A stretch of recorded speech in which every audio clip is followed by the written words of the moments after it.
De forma breve, irmão, meu desejo é repartir algo com você na palavra do Senhor a respeito desses dias que nós temos vivido e do anelo do Senhor em relação à sua igreja, aquilo que o Senhor tem desejado encontrar em nós como povo dele nesses dias que nós temos vivido, dias tão desafiadores.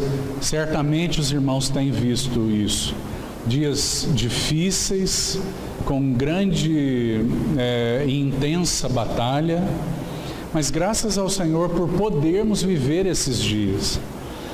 Alguns irmãos da história da igreja, certamente alguns grandes homens de Deus na história da igreja, meu irmão, talvez trocassem tudo o que viveram para viverem os dias que você e eu temos tido o privilégio de viver. Nós temos vivido os dias da iminência da volta do nosso Senhor. E esses dias são profundamente desafiadores. Dias de intensa necessidade de voltarmos os nossos olhos para o Senhor e de que o Senhor alcance em nós mais do que aquilo que normalmente nós temos visto ao longo das eras no testemunho do Senhor na sua igreja.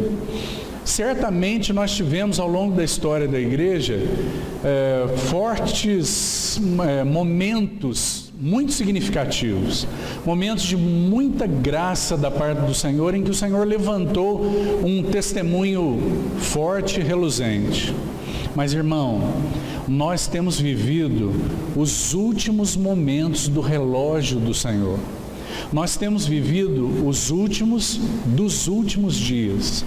Como o apóstolo Paulo diz aos Romanos, vai alta a noite. Vai alta a noite. E de alguma maneira o Senhor precisa alcançar nos nossos corações pelo menos duas coisas importantes com relação a esse aspecto de uma noite alta. Uma noite na sua intensidade mais dura, mais negra, com situações difíceis. Pelo menos o Senhor precisa alcançar duas coisas precisam ser trabalhadas em nós pelo Espírito. Nós precisamos ter um senso de urgência renovado. Irmão, considere isso diante do Senhor. Nós, nesses dias que estamos vivendo, nós precisamos ter um senso de urgência renovado. Um senso de urgência renovado. Nós não temos tempo para deixarmos as coisas para amanhã. Nós não temos tempo para sermos tratados daqui a alguns anos. Nós não temos tempo para que o Senhor alcance em nós o que Ele deseja, talvez daqui a alguns anos. Não há mais tempo, irmão. Então nós precisamos que o Espírito Santo, pela sua graça, recobre nos nossos corações um profundo senso de urgência. Deus tem urgência, o Senhor tem urgência no que concerne ao seu testemunho. Nós sabemos que nenhum momento se adiantará e nenhum momento se retardará nos propósitos do Senhor. É evidente, nós sabemos disso, mas também sabemos que como povo de Deus, conforme o apóstolo Pedro nos exorta, nós podemos ser aqueles que apressam o dia do Senhor. Então, que privilégio que nós temos, se o Senhor alcançar lugar nos nossos corações, para despertar em nós um profundo senso de urgência. Mas mais do que isso, irmão, talvez um outro aspecto também precise ser considerado pela igreja do Senhor nesses dias do fim. Um grande senso de necessidade. Nós necessitamos muito. Nós temos sido profundamente necessitados. Nós necessitamos de uma vida mais comprometida, nós necessitamos de uma visitação renovada do Espírito, nós necessitamos de uma palavra mais vívida, fresca e poderosa, nós necessitamos de jovens mais animados, e digo no sentido de um frescor espiritual mais forte. Nós necessitamos de um ministério evangelístico renovado. Por quê? Porque nós estamos vivendo dias finais. Agora, certamente o Senhor providenciará isso para a sua igreja.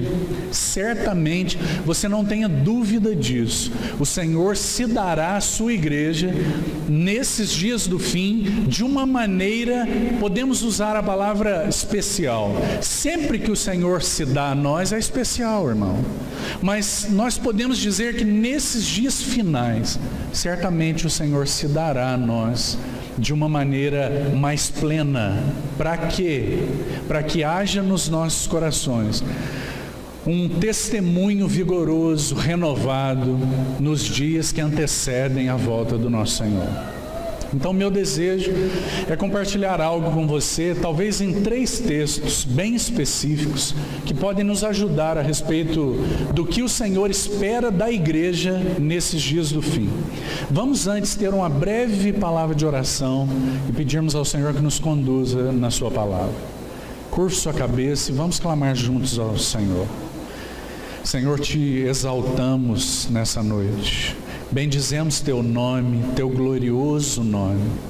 Nos alegramos pelo privilégio de nos reunirmos debaixo do teu nome.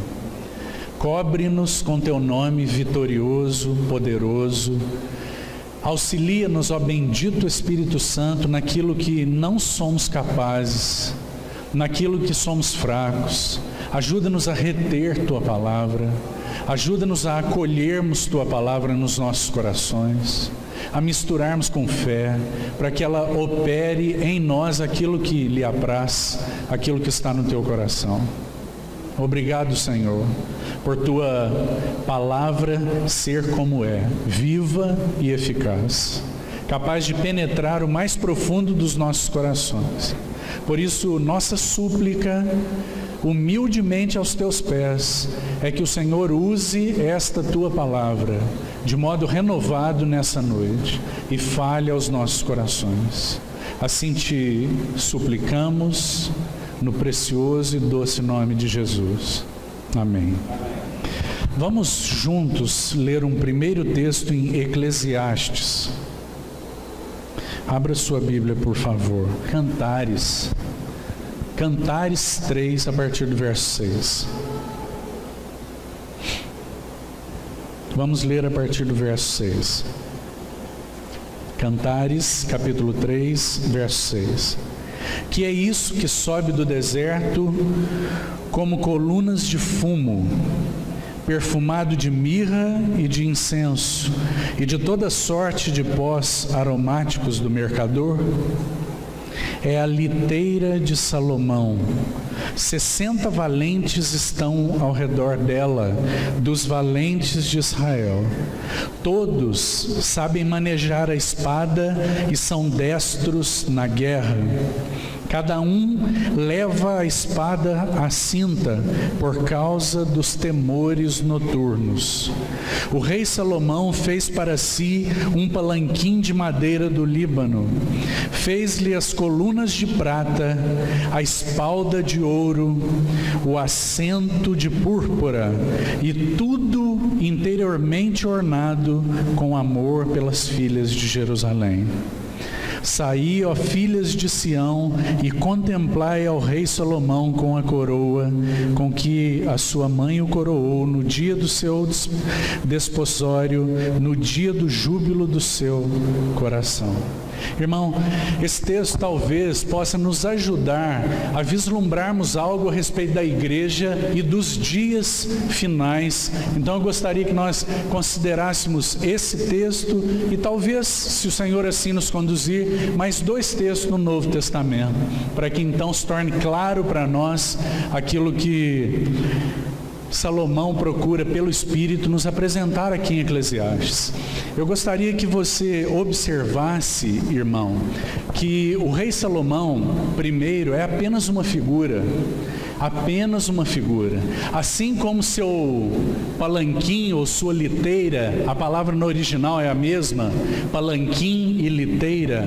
O palanquim de Salomão, ou sua liteira, era um trono móvel, onde os valentes tomavam Salomão e erguiam nos seus ombros, e então Salomão andava pelo meio do povo, em cada lugar onde estava o seu povo, por aquele trono móvel. Essa é a liteira de Salomão. É um trono em que os valentes carregavam Salomão nos seus ombros. Ora, irmão, Salomão é apenas uma figura. Então, a simbologia do livro de Cantares pode nos ajudar, porque nós sabemos que Cantares apresenta para nós de forma poética um maravilhoso romance. Salomão e a sua sulamita, literalmente Salomão e a sua sulamita, mas nós sabemos que tipologicamente Salomão é apenas uma figura do grande rei, e sabemos que a sua sulamita também é apenas uma figura da sua amada noiva, da sua bendita igreja. Então Salomão nos é apresentado aqui mais uma vez como aquele que está erguido sobre os ombros dos 60 valentes, e então anda no meio do seu povo. Agora, eu gostaria que você observasse, irmão, que Salomão, mais uma vez, apenas representa um rei. Salomão, em toda a sua glória, apenas tipifica um glorioso rei. Mas quando nós olhamos para Salomão, nós vemos glória como em nenhum outro rei foi apresentado no Velho Testamento. Salomão é cheio de glória. Salomão edificou o grandioso templo. Salomão, em toda a sua pessoa, ele manifestava a autoridade e a majestade do grande rei de Israel. Mas Salomão é apenas uma figura, e Salomão aponta para o nosso amado Senhor, para aquele que é o amado da igreja, para aquele que é o único da igreja. Nós não temos outro senão o Senhor, nós não temos outro assunto senão o Senhor, nós não temos outro encargo senão o Senhor. O que mais nós podemos fazer como igreja? Nós teremos as nossas atividades independentes do Senhor? Certo que não, irmão. Qualquer coisa que nós fizermos como povo de Deus, nossa única finalidade é que Cristo seja visto, apresentado, glorificado. Então o que nós vemos aqui é Salomão em toda a beleza da sua majestade, sendo exaltado por aqueles 60 valentes. Agora, irmão, aqueles 60 valentes são uma figura apenas do povo do Senhor. Qual o desejo do Senhor nesses dias? Que nós estejamos ocupados com Ele no seu trono, que nós estejamos ocupados, nosso único encargo, os nossos olhos estejam atraídos para um único lugar: o nosso amado Senhor no seu trono.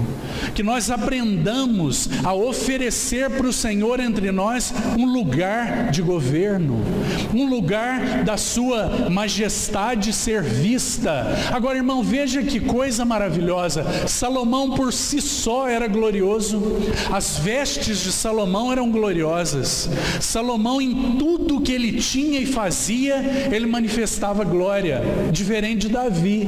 Davi, embora glorioso, era um homem de guerra, mas Salomão não. Salomão era o homem do reinado, da majestade. Então Salomão em si mesmo era glorioso. Mas o que a Bíblia está nos dizendo? Que Salomão era erguido por 60 valentes. Que Salomão, para que ficasse em evidência, ele decidiu contar com os ombros de 60 valentes. Agora eu preciso fazer uma pergunta para você. Nosso amado Senhor, nesses dias, tem desejado contar com seus ombros, irmão? Nosso Senhor tem desejado contar com os ombros do seu testemunho aqui em Sidrolândia. Ele tem desejado. Qual o desejo do Senhor? Que nós estejamos ao redor do seu trono. que nós estejamos envolvidos e olhando para Ele. Mas, irmão, nós temos tantas coisas com as quais nos envolver.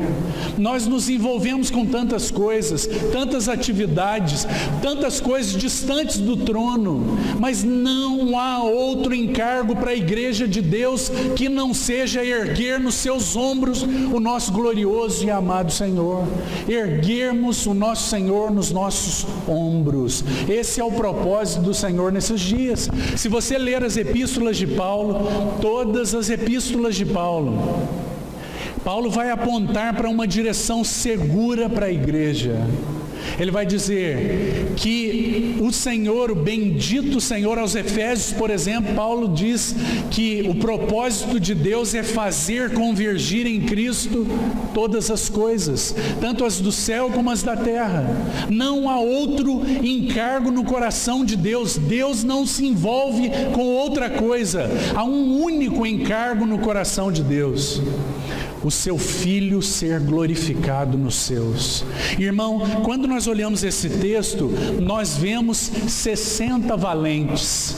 Nesses dias do fim, a nossa salvaguarda como povo do Senhor é estarmos envolvidos com seu trono, irmão. O Senhor ter um lugar de governo entre nós. O Senhor estabelecer seu governo sobre sua igreja.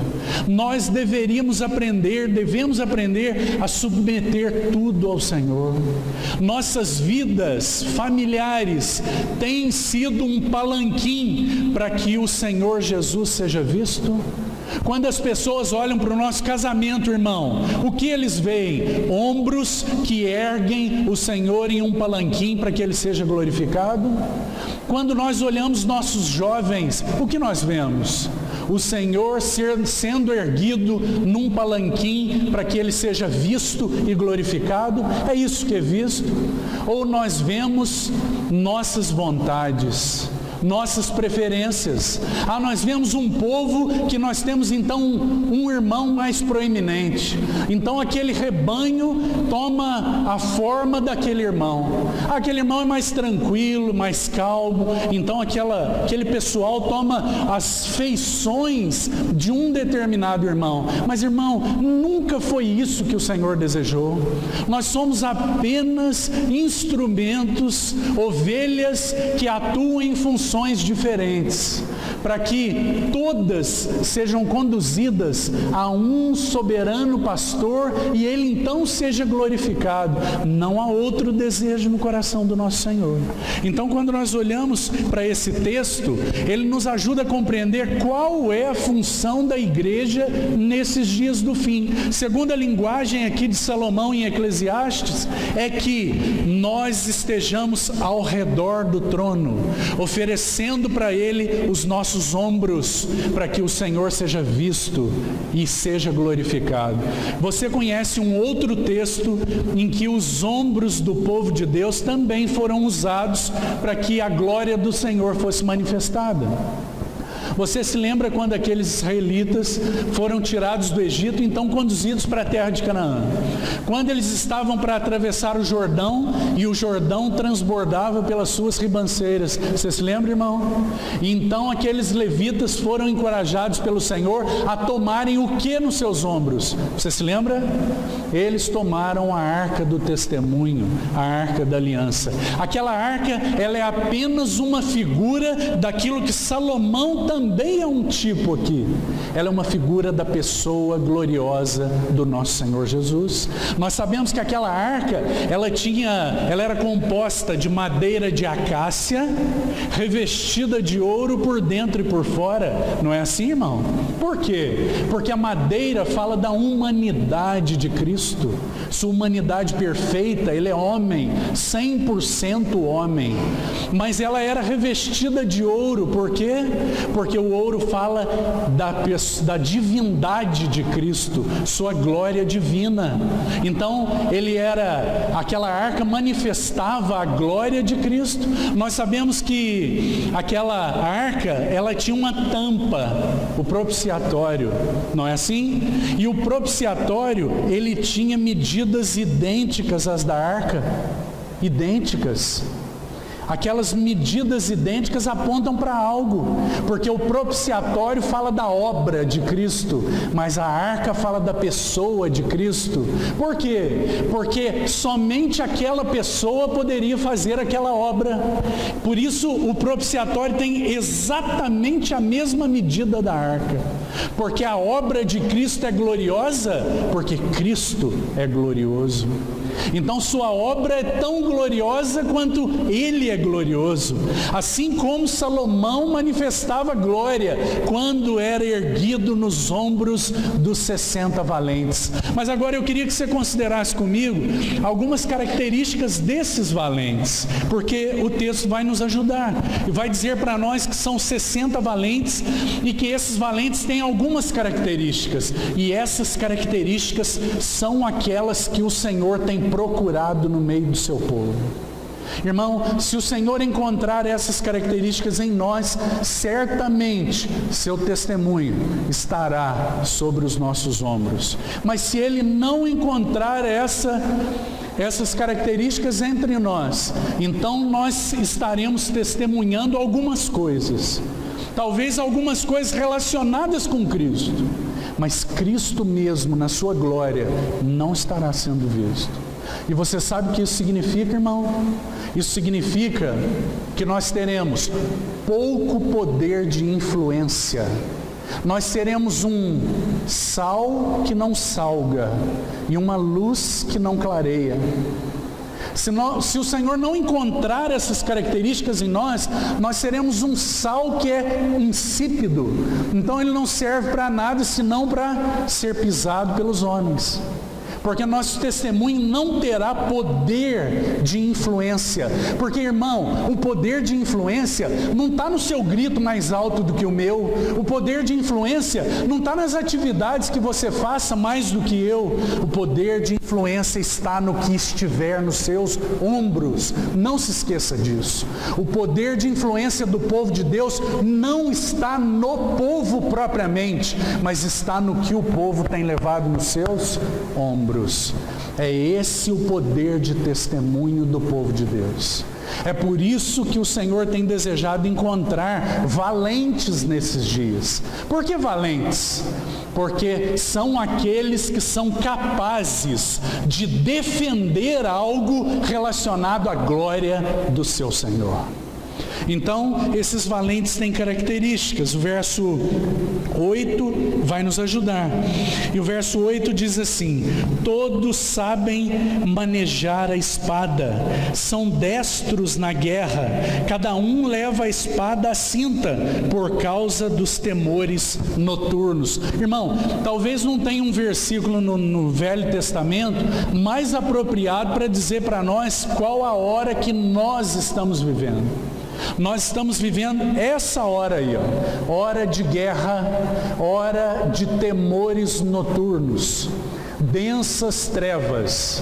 Você pode substituir aí os temores noturnos por densas trevas. Hora terrível, dias furiosos, como o apóstolo Paulo diz. Esses são os dias que nós temos vivido. Mas o Senhor tem suprido sua igreja para encontrar seus valentes. O Senhor nunca deixou sua igreja sem provisão, sem suprimento. Agora, resta saber se nós temos respondido àquilo que o Senhor tem nos dado ou não. Se nós estivermos respondendo, então certamente o Senhor terá aqui em Sidrolândia um testemunho vigoroso, poderoso, influente, capaz de realmente abalar esse pequeno pedaço aqui do Mato Grosso do Sul. Mas se não for assim, irmão, e eu não me entenda bem, eu não estou fazendo aqui para você um discurso triunfalista. Nós temos que ganhar o Mato Grosso do Sul. Me entenda bem, irmão, nós não temos que ganhar nada, nós temos que ganhar a Cristo. Nós não precisamos necessariamente fazer nada, nós precisamos responder ao que Ele tem nos falado, e tudo será feito. Certamente tudo será feito. Qual o problema? É que nós invertemos as coisas. Nós queremos fazer primeiro sem ganhar a Cristo. Nós queremos fazer as coisas sem que o Senhor seja realmente o centro do nosso reunir, do nosso encargo, daquilo que nós temos visto. Compreende, irmão? Então, ele vai destacar características desses valentes. Há uma tradução alternativa, se não me engano, na J.B. Phillips, que diz para nós algo sobre esse versículo. Eu queria ler para você, apenas para que você veja uma outra tradução desse mesmo verso e compare isso. Diz assim: todos lutam muito bem e sabem proteger a vida do rei. Estão fortemente armados para a noite de pavores. Percebe, irmão? Todos lutam muito bem, são destros na guerra, sabem que estão numa batalha. Agora, irmão, o testemunho do povo de Deus, o que nós temos visto de modo geral na igreja de Deus, é uma completa falta de percepção de que nós estamos numa hora de batalha. Então, nós estamos com a guarda baixa. Você se lembra quando Davi baixou a guarda, irmão? O que aconteceu? Quando Davi baixou a guarda, ele estava no lugar errado. Quando você começa a ler lá em 1 Samuel e também em Crônicas, o que aconteceu com Davi quando ele adulterou, o texto diz assim: quando os reis deveriam estar na guerra, Davi estava no palácio. Compreende a confusão e o que pode estar acontecendo conosco como povo de Deus? Nós estamos desatentos, é uma hora de batalha e nós estamos com a guarda baixa. Então, quando Davi baixou a guarda, sabe o que aconteceu, irmão? Adultério. E o que tem acontecido com a igreja nesses dias? Adultério espiritual. Porque nós muitas vezes estamos no lugar errado, na hora errada, e não usamos as armas adequadas. O apóstolo Paulo diz para nós, em 2 Coríntios, que nós recebemos armas diferentes. Ele diz assim: as armas da nossa milícia, batalha, é o mesmo assunto aqui. As armas da nossa milícia, 2 Coríntios capítulo 10. As armas da nossa milícia não são carnais, mas são poderosas em Deus. Então ele vai dizer algo a respeito dos valentes. Ele diz: as nossas armas são poderosas em Deus para destruir fortalezas. Você se lembra, irmão? Quais são as fortalezas que têm se formado no seu pensamento? Irmão, geralmente nós olhamos para esse versículo como algo fora de nós que nós temos que combater. E eu queria dizer para você que talvez as maiores fortalezas estejam dentro de nós. E precisam ser combatidas, tratadas, destruídas, para que nada em nós se levante contra o conhecimento de Deus. Porque os maiores problemas que nós temos são levantes no meio do povo de Deus contra o conhecimento de Deus. A mente de Deus vai ser trazida, então nós temos um problema. Ao invés de nós acolhermos, nos dobrarmos e recebermos o que é proveniente do Senhor, nós questionamos a mente do Senhor, a palavra do Senhor. O Senhor vem nos falar, então nós falamos: não, Senhor, mas não é isso que eu estava querendo ouvir, não é isso que eu precisava ouvir. Mas pode o vaso dizer ao oleiro o que deve ser feito? Pode o vaso dizer ao oleiro: faça assim e não faça dessa maneira? Mas, irmão, nos dias que nós temos vivido, é isso que tem acontecido. Então o apóstolo Paulo continua e diz assim: as armas da nossa milícia, elas são poderosas em Deus para destruir fortalezas de pensamento. Irmão, tem se alojado nos corações e mentes dos jovens do povo de Deus, nos nossos dias, fortalezas ligadas a tantas coisas, tantas coisas. Nós temos tido no nosso país, nos últimos tempos, uma avalanche de suicídio. Por quê? Fortalezas têm se alojado nos corações e mentes dos jovens. E aquele que é o inimigo de Deus, ele veio exclusivamente para matar, roubar e destruir. O que ele veio matar, roubar e destruir? Tudo aquilo que está ligado à glória de Cristo, à glória do Senhor. Então, o apóstolo Paulo diz que também essas armas são poderosas para anular sofismas. O que é um sofisma, irmão? Você sabe? Sofisma é algo que parece verdade, mas não é. Isso é um sofisma.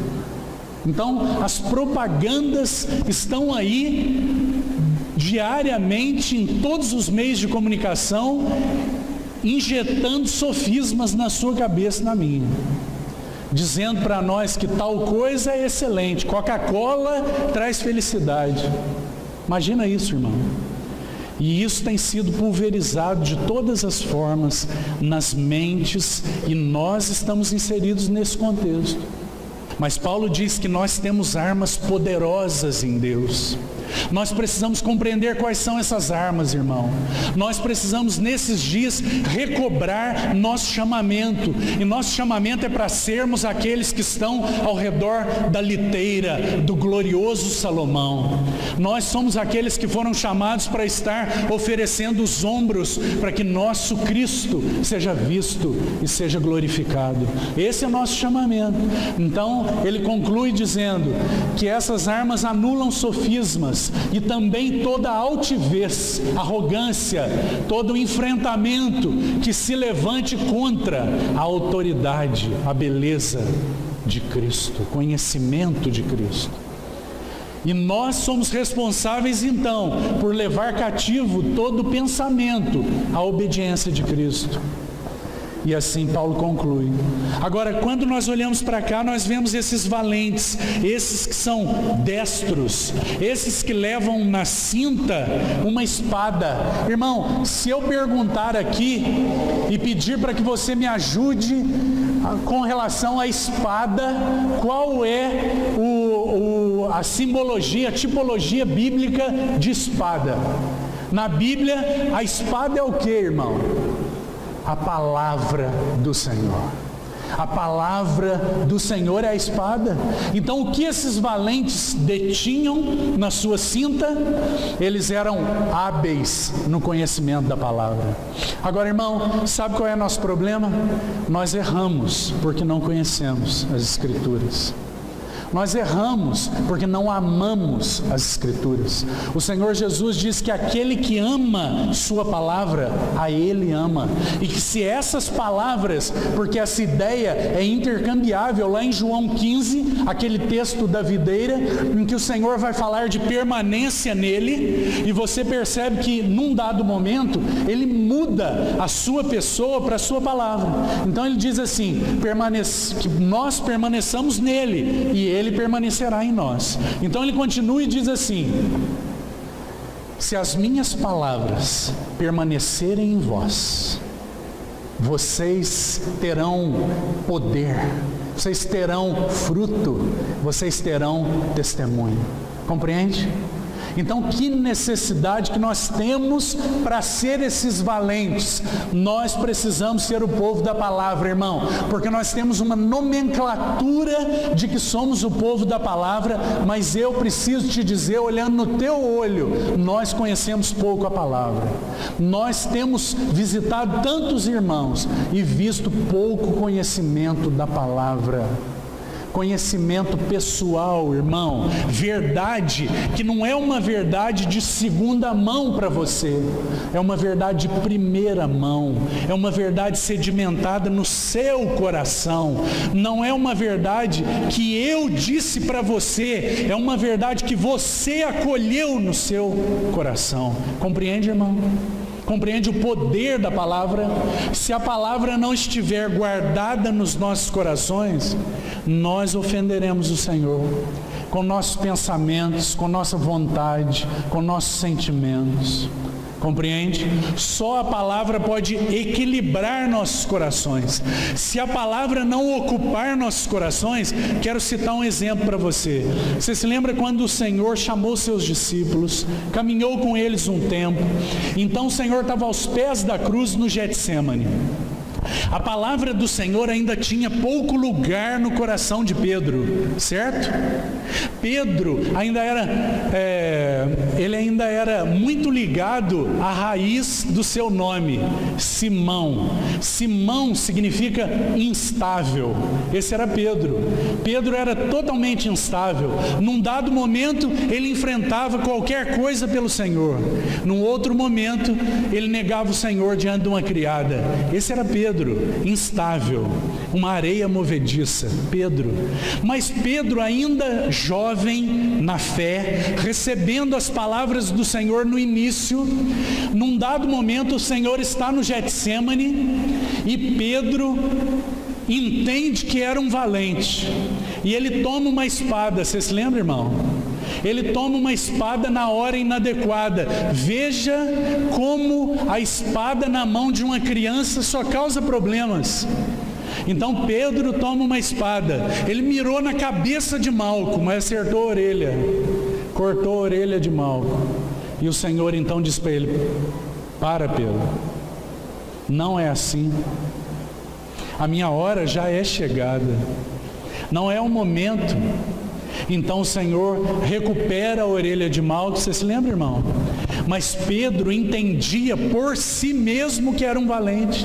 E quantos de nós aqui que tomamos a palavra e então ferimos as pessoas? Quantas orelhas nós já não decepamos, irmão, com palavras inadequadas, palavras que se tornam perigosas na boca de uma criança, porque não a conhece adequadamente, não a acolheu no coração, não meditou nela, não guardou essa palavra. Compreende, irmão? Que o Senhor nos ajude nisso, para que sua palavra esteja à cinta desses hábeis guerreiros. Eles sabem manejar a espada. Compreende? Irmão, hoje em dia, se nós citarmos um texto aqui em Amós, e eu pedir para que os irmãos abram, os irmãos vão ter dificuldade para localizar esse texto. Talvez 80% dos irmãos aqui tenham dificuldade para localizar um texto em Miqueias. Por quê? Porque nós manejamos pouco a palavra. E isso é apenas algo muito superficial, para não dizer outras coisas, né? Se nós formos entrar em assuntos relacionados à glória de Cristo, à beleza de Cristo, à encarnação do Verbo, a beleza da Trindade Santa, então nós vamos ter muitos embaraços. Compreende, irmão? A necessidade que nós temos de manejar a palavra, acolher a palavra, guardar a palavra nos nossos corações, para que o Senhor seja glorificado. Não há outra maneira. Deixe-me te dizer, lembre-se disso, abre os seus ouvidos aí. Não há outra maneira de o palanquim do Senhor ser colocado nos seus ombros, se você não guardar a palavra, não for um hábil manejador da palavra, não for um destro para a guerra, não estiver com a sua espada na cinta, o Senhor não terá glória de influência e testemunho na sua vida. E isso, irmão, é uma tragédia para nós. Isso é uma tragédia para nós. É melhor, como já disse um homem do passado, é melhor ser um mundano declarado do que um crente dividido. Que o Senhor tenha misericórdia de nós, para que nós respondamos aquilo que Ele nos tem falado. Vamos avançar um pouco mais. O rei Salomão, verso 9, o rei Salomão fez para si um palanquim de madeira. E então, irmão, esse verso 10 vai nos falar algo a respeito desse trono. Observa isso, irmão, desse trono. O verso 10 vai apontar para nós quais são as verdades que nós precisamos defender nesses dias finais. O verso 10 vai nos apontar isso. Quais são as verdades que nosso amado Senhor tem desejado que a igreja defenda nesses dias finais? Então o texto diz assim: fez-lhe as colunas de prata, a espalda de ouro, o assento de púrpura e o interior ornado com amor pelas filhas de Jerusalém. Quatro aspectos. A espalda, isso aqui é uma espalda, irmão. Todo mundo está vendo? Isso é uma espalda. A espalda é um acabamento, certo? A espalda é o que é visto. A espalda é o que é primeiramente visto. E o que o texto diz aí para nós? A espalda era de ouro. Por quê? Porque o nosso glorioso rei, ele é cheio de majestade e governo nas suas mãos. Ele é um rei soberano. Ele é um rei não somente da igreja, porque, irmão, o Senhor hoje, Ele tem em nós um povo que reconhece seu reinado. Nós podemos até não nos submeter a esse reinado no nosso viver diário, nos nossos pensamentos, nos nossos corações, mas todos nós aqui reconhecemos que há um rei sobre a igreja. Quem é o rei da igreja? Cristo Jesus, o Senhor. Amém? Ele é o rei. Mas, irmão, nós temos então o privilégio, a honra de tomarmos nos nossos ombros um testemunho de que Ele não é apenas o rei da igreja, Ele é o rei do universo. Porque a espalda do seu trono era de ouro. E ouro fala da glória, natureza e majestade pessoal do nosso Senhor. Ele é o Rei dos Reis e o Senhor dos Senhores. Esse é o Senhor Jesus. Esse é que nós tomamos nos nossos ombros. Mas não apenas isso. Esse é apenas o primeiro aspecto. O segundo aspecto é que esse trono de Salomão, esse trono móvel tinha 4 colunas. Uma primeira coluna com uma espalda de ouro, mas ele também tinha uma coluna de prata. E a prata fala da obra de Cristo. A prata na Bíblia fala da redenção, da obra pessoal de Cristo. Primeiro sua glória como Deus, agora sua glória como homem. Porque o ouro fala da pessoa divina do nosso Senhor, sua glória pessoal. Mas a prata fala da sua glória humana, aquele homem capaz de realizar essa obra. Você se lembra, irmão, que as bases da cerca do tabernáculo, elas eram de prata. Por quê? Porque a base da nossa comunhão com Cristo, a base da nossa comunhão com Deus, é a obra perfeita do Cordeiro de Deus. Glórias ao Senhor, porque nós temos nesse trono, nós somos os responsáveis, a igreja é a responsável por defender a glória da obra consumada do Cordeiro de Deus. Nós somos aqueles que podem e únicos que podem testemunhar que há um caminho para o trono de Deus, e esse caminho é Jesus Cristo na sua obra redentora. Graças ao Senhor, porque esse trono tinha colunas de prata. Mas não só isso, é dito para nós que ele tinha o assento de púrpura, aquele tecido azul maravilhoso. E esse tecido de púrpura, ele aponta, era um tecido usado somente pelos reis. Só os reis usavam púrpura nessa época.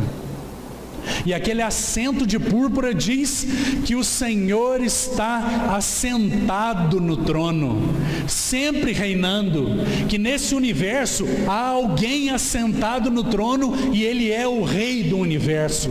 A Ele não existe nenhum opositor, e Ele apenas assentado aguardando até que todos os seus inimigos sejam postos por estrado dos seus pés.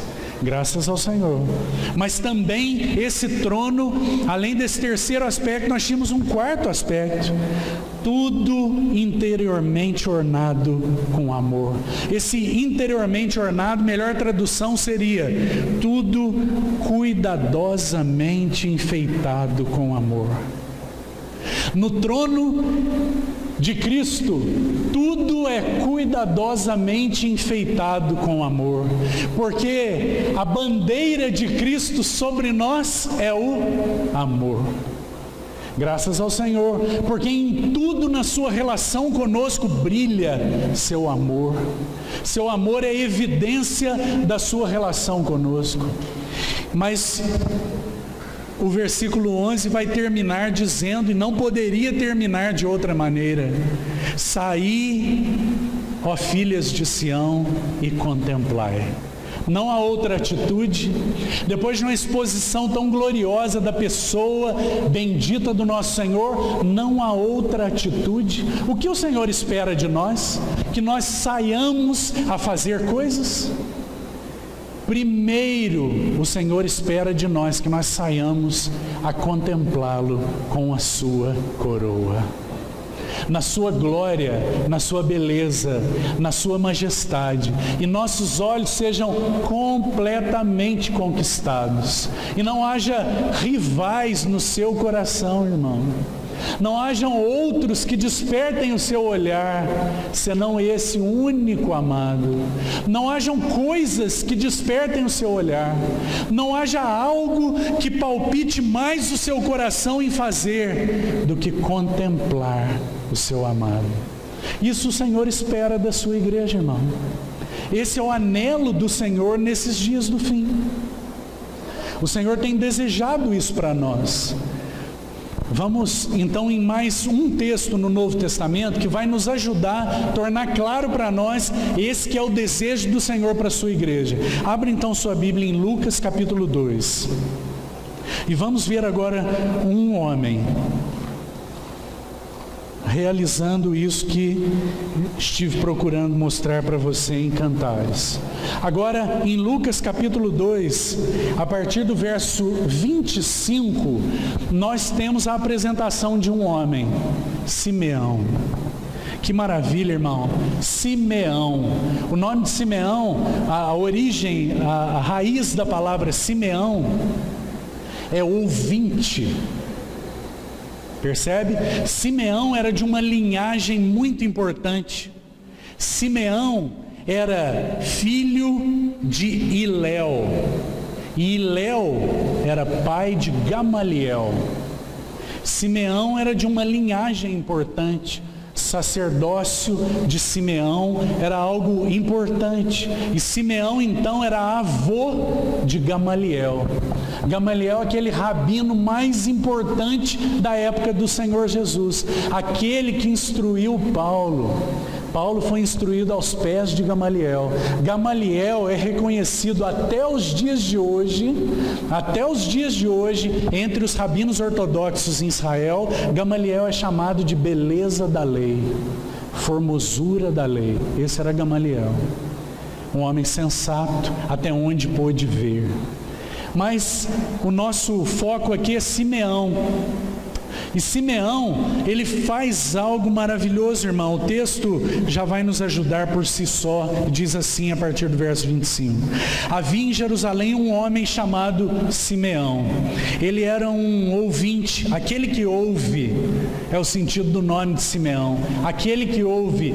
Simeão, deixe-me dizer uma coisa para você. Simeão era um dos poucos, em torno de 5 pessoas.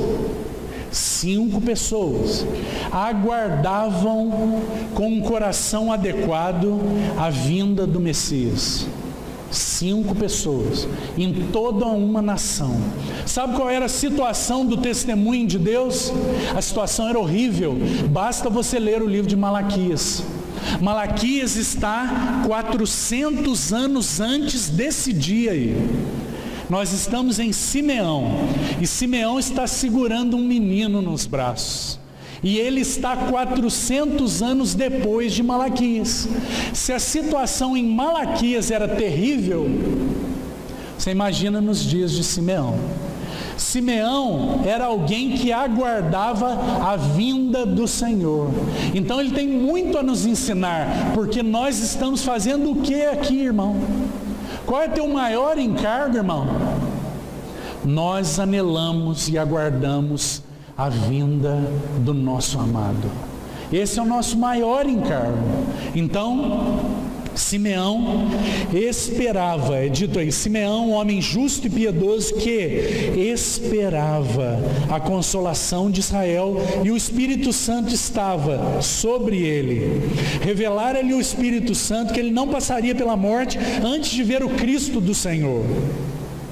Movido pelo Espírito, foi ao templo, e quando seus pais trouxeram o menino Jesus para fazer com ele o que a lei ordenava, Simeão, agora veja os 60 valentes, irmão. Só que agora não é mais Salomão que está nos braços, mas Simeão aqui é apenas uma figura da verdadeira igreja naqueles dias. Apenas 5 pessoas: Zacarias, Isabel, Maria, José e Simeão. 5 pessoas aguardavam com seus corações atentos e preparados. Talvez essa seja a melhor palavra: preparados para a vinda do Messias. Então Simeão, agora uma figura da igreja. Você vê, irmão? Nós não temos tempo para falar aqui, tem tanta coisa maravilhosa nesse texto. Nós poderíamos falar a respeito do Espírito. Salomão era cheio do Espírito e das características de Salomão aqui. O Espírito sobre ele, o Espírito que revelara-lhe e o Espírito que movia Salomão. Nós poderíamos gastar muito tempo para falar de cada um desses aspectos. O espírito de habitação, o espírito que revela toda a verdade e o espírito que nos guia a toda a verdade. Movido pelo Espírito, ele foi ao templo e então ele tomou o menino nos seus braços. Assim como aqueles 60 valentes, Salomão toma o menino nos seus braços e ergue aquele menino. Os braços de Salomão foram o instrumento do Senhor para que a glória daquele menino fosse vista naquela oportunidade. Você vê isso, irmão? Você vê o quanto e o que o Senhor tem desejado para você e para mim?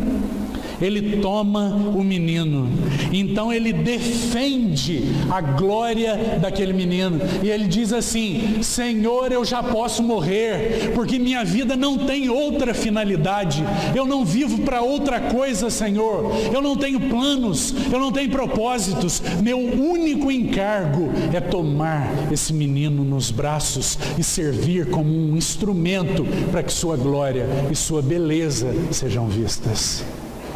Você vê isso, irmão? Esse era Simeão. Que maravilha! Simeão ergue o menino nos braços e defende, como aqueles valentes, a glória da sua pessoa. E ele diz: este menino, ele está destinado para o levantamento e a ruína de muitos em Israel. Que maravilha, irmão! Esse trabalho de arruinar tudo que não confere com ele e edificar tudo que é do seu agrado. Esse é o ministério do nosso Senhor. É assim que o Senhor trabalha. Então, profetizado por Simeão, agora com aquele menino nos braços. Mas para nós encerrarmos, não alongarmos tanto, eu queria ler um último texto. E agora Paulo vai ensinar Timóteo, aquele jovem, a também ser esse instrumento para apresentar a glória do Senhor. Então vamos a 1 Timóteo. Então aqui nós concluímos. 1 Timóteo, capítulo 3. Vamos ler a partir do verso 14. 1 Timóteo 3, 14. Lembre-se que nosso encargo é apresentar Timóteo agora, através da pena de Paulo, pelo Espírito, sendo instruído a respeito do encargo principal da igreja nesses dias do fim. Então, o apóstolo Paulo diz assim: escrevo-te estas coisas, esperando ir ver-te em breve, para que, se eu tardar, fique ciente de como se deve proceder na casa de Deus. Então veja que o assunto de Paulo é o proceder da casa de Deus nesses dias do fim. Lembre-se que essas cartas de Paulo a Timóteo são as suas últimas cartas, irmão. Paulo foi martirizado aos 63 anos. Ele escreve para Timóteo daquela prisão em Roma. Então, as suas últimas palavras a esse precioso servo, Timóteo, são essas: Timóteo, eu quero que você guarde o procedimento da casa de Deus. Então ele vai dizer assim: a igreja do Deus vivo, coluna e baluarte da verdade. Irmão, coluna e baluarte da verdade. Qual é a função da coluna e do baluarte? Duas. Coluna tem função de sustentar. A igreja sustenta. O que ela sustenta? Ele vai dizer aí. Ela sustenta a mesma coisa que Simeão sustentou. Ela sustenta a mesma coisa que aqueles valentes sustentaram. A igreja não sustenta a sua doutrina. Porque que doutrina nós temos, irmão? Nós temos o nosso Cristo e sua beleza. E tudo mais é secundário. Tudo mais aponta para Ele. Então, ela é coluna e baluarte. O baluarte não é para sustentar, é para defender. A coluna é para sustento e o baluarte é para defesa. Então a igreja sustenta e defende. Mas o que ela sustenta e defende? Verso 16 vai dizer para nós: evidentemente, grande é o mistério da santidade, ou o mistério da piedade, como está escrito aí. E então, ele vai descrever para nós agora a pessoa gloriosa de Jesus.